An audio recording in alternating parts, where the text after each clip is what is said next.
In this video, I'll talk to you about addressing etiquette, inner and outer envelopes, everything that you need in order to address your wedding invitation envelopes. So let's get started. Hi, I'm Laney of Design by Laney. We make wedding invitations, which you can shop on Etsy at Design by Laney, and we teach other people how to design wedding invitations. So if you're looking to start a stationery business, check out Stationery School, our monthly membership for invitation designers. All right, so how do you address your wedding invitations? First and foremost, I want to say that a lot of things I'm going to tell you are etiquette. Emily Post is kind of the expert, so always look up her stuff for any specific situations. But etiquette is a little bit outdated, and a lot of people are not following it these days because we have blended families, we have different relationships, we have less formal relationships. There's so many different types of communication out there that you don't have to follow what Emily Post says in order to be considered correct. That being said, if you're having a very formal wedding, then you probably want to follow those a little bit more because the etiquette goes a little bit more with the formality of the event, and your invitations are going to be the first ticket that your guests see to that event. So you want to have everything, including the addressing, matching the formality of the event. So one question I get is about inner and outer envelopes. So what that means is you would basically put the invitation in a smaller envelope. This is our A7, it's our standard size. And then you put the whole thing into a larger envelope. This is an A7.5. And that way the larger envelope protects the smaller envelope with everything else in it, including like an envelope liner would be in that inner envelope.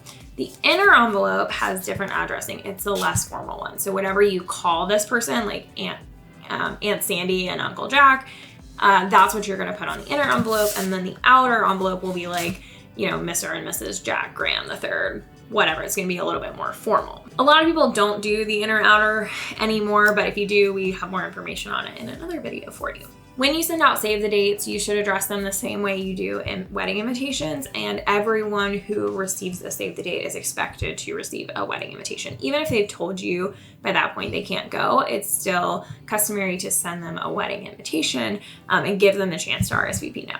Okay, so the biggest thing is how do you address a regular wedding invitation? So the most formal way to do this is to include Mr. and Mrs., husband's name, last name. Now there's a lot of exceptions to this rule. People want to include the wife's name as well as the husband's.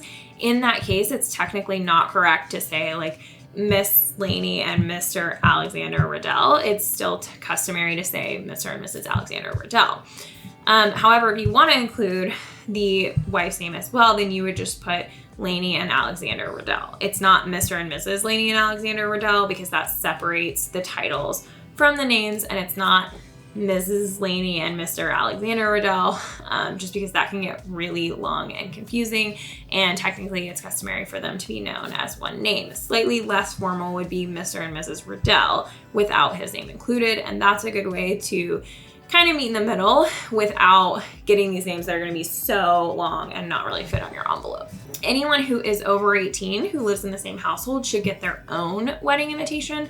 So if you have someone living at home, a kid who's over 18, they should technically get their own. Or if you have roommates that are not romantically involved, they technically should each get their own wedding invitation too, even if they live at the same address. If people are romantically involved, of course, they get the same wedding invitation, and they typically are on the same line. So if you go down to a second line, that generally indicates children. Sometimes if I have really, really long couples names, then I will go down to a second line and just include the and, which makes it look like they're together as opposed to children.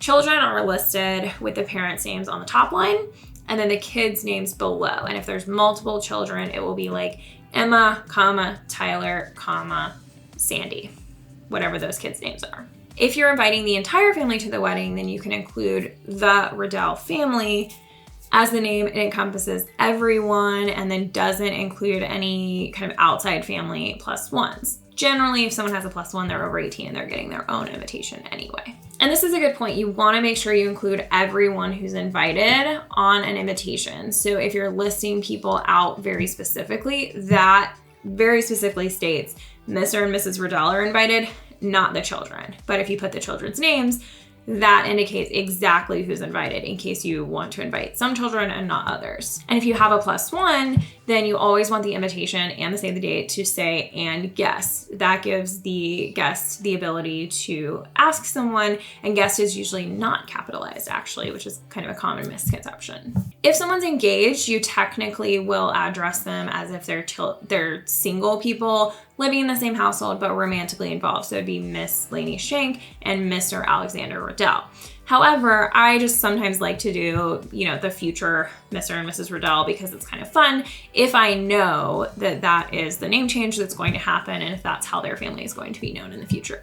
In general, with a cishet couple, you will put the man's name with his last name. So if you're having both names, you would do Laney and Alexander Riddell. It puts the female first, but it keeps the man with his last name. That's a general rule you can follow.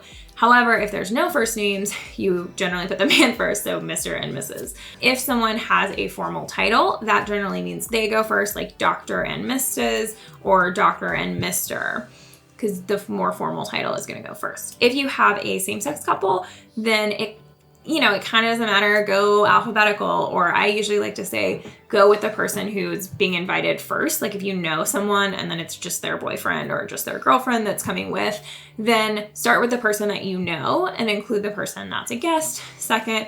Otherwise, it kind of doesn't matter. And of course, there's going to be all kinds of very specific cases that I haven't covered in this video, so check out Emily's post. I also have a blog post that goes a little bit more in depth on this. And for your return address, what should you do? I talked about this a little bit in the video on mailing wedding invitations. The biggest thing is if you put it on the flap and it's big, the post office machines might accidentally read it as the main address. So you need to really clearly distinguish it unless you're going to put it on the same side as the main address, which is, we don't really do that in wedding invitation world. So what we do is put it really close to the top. We make it really small, and I put it on as few lines as possible. So whereas for the main address, I would separate out an apartment number. I would generally put the zip code on a different line. This is kind of a unique format. I wouldn't do that for the return address, and I don't even include the names in a lot of cases because I want it to be as small as possible so it doesn't accidentally get confused for the main address and then all your invitations get sent there. That's bad. We don't want that to happen. Otherwise, there's not really any rules of formatting the return address. Just format it in the way that you feel comfortable. For my wedding invitations, we didn't have a name on our reply card envelope at all, and it was totally fine. We just put our address. You could put something like a design element or monogram, or of course, you can always put the names as well.